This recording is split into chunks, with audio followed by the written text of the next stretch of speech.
প্রথম দিকে যখন আমি ইসলামপুরে চকবাজারে কাঁচা মাল কিনতে যেতাম, কাপড় কিনতে যেতাম, তখন দেখা যেত যে একা মেয়ে আমি একটা কাপড় কিনতে গিয়েছি, আমাকে হয়তো বা গুড রেট দিত না বা ওইভাবে ওয়েলকামিং ছিল না। আগে একটা দোকান থেকে কাপড় কিনতাম 10 গজ, সেখানে এখন গিয়ে আমি কাপড় কিনছি 1000 গজ। আমার নাম হাবিবা আক্তার সুরভি, পেশায় আমি একজন ফ্যাশন ডিজাইনার, ফ্যাশন এন্টারপ্রেনার এবং ফ্যাশন কন্টেন্ট ক্রিয়েটর। সুরভি একজন ফ্যাশন ইনফ্লুয়েন্সার এবং উদ্যোক্তা। মাতৃভূমির ফ্যাশনের চেহারা বদলে দিতে চান তিনি, কিন্তু শুরুটা কিভাবে করেছিলেন?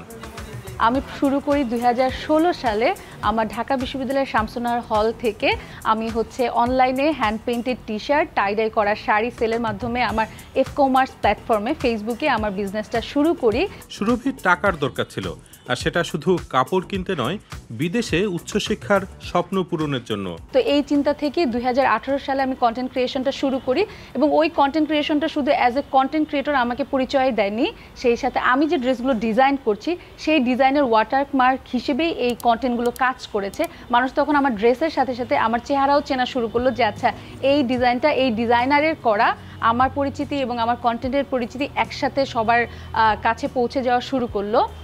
একজন নারী হিসেবে নানা প্রতিবন্ধকতার মুখে পড়েছিলেন তিনি। পুরুষ প্রধান শিল্পে শুরুতে তাকে কেউ পাত্তা দিতে চায়নি। পাইকারি বাজার থেকে সুতা এবং কাপড় কেনাও তার জন্য কঠিন ছিল।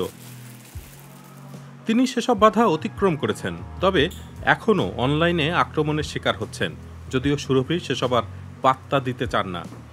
সাইবার বুলিং কিংবা নেগেটিভিটি ইফেক্ট ফলে নেগেটিভ কমেন্ট আসে, কিন্তু সেটা আমি পার্সোনালি ওই রেশিওটা আমার কাছে খুবই কম মনে হয় যে 100টা কমেন্ট যদি হয় তার মধ্যে 98টা কমেন্টই খুবই পজিটিভ কমেন্ট হয়, 1-2টা নেগেটিভ কমেন্ট আসে। এটা একটা চ্যালেঞ্জেস। নিরলস প্রচেষ্টায় সুরভির ব্র্যান্ড এবং কন্টেন্টের প্রসার ঘটেছে। তিনি উচ্চশিক্ষার জন্য বিলেতেও গিয়েছেন। চীনের পর বাংলাদেশ বিশ্বের দ্বিতীয় বৃহত্তম তৈরি পোশাক রপ্তানিকারক দেশ। 2025-এ এই শিল্প 4,77,968 কোটি টাকার পণ্য রপ্তানি করেছে, যা দেশটির মোট রপ্তানি আয়ের 80% বেশি।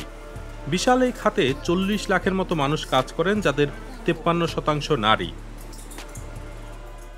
সুরভি এই খাতে পরিবর্তন আনতে চান। বাংলাদেশকে শুধু পোশাক প্রস্তুতকারক নয়, পোশাক নকশাকার রাষ্ট্র হিসেবেও পরিচিত করতে চান তিনি।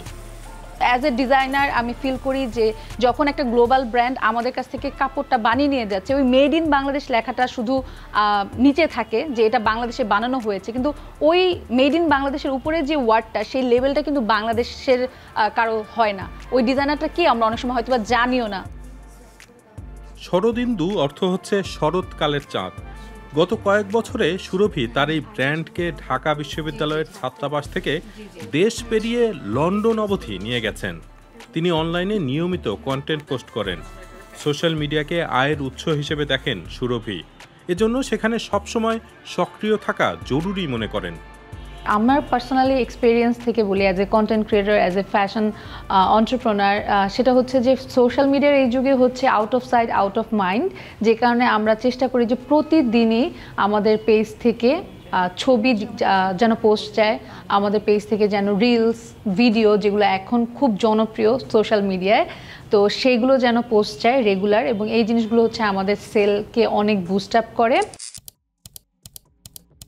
সোশ্যাল মিডিয়ায় 20 লাখের বেশি অনুসারী থাকা সুরভি তার আয় দিয়ে ফ্যাশন ব্যবসা চালিয়ে যাচ্ছেন এবং অনেক নারীর কর্মসংস্থানের ব্যবস্থা করেছেন। বর্তমানে শরদিন্দুর সাথে প্রত্যক্ষভাবে জড়িত আছে 100 জনেরও বেশি টিম মেম্বার।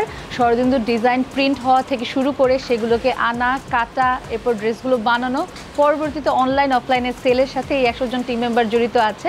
এছাড়াও বিভিন্ন কারখানা এবং ফ্যাক্টরিতে পরোক্ষভাবে যুক্ত আছে 150 জনেরও বেশি মানুষ। হাবিবা আক্তার সুরভি তার ব্র্যান্ডকে বিশ্বের নানা প্রান্তে ছড়িয়ে দিতে চান, বিশেষ করে যেখানে বাঙালির সংখ্যা বেশি।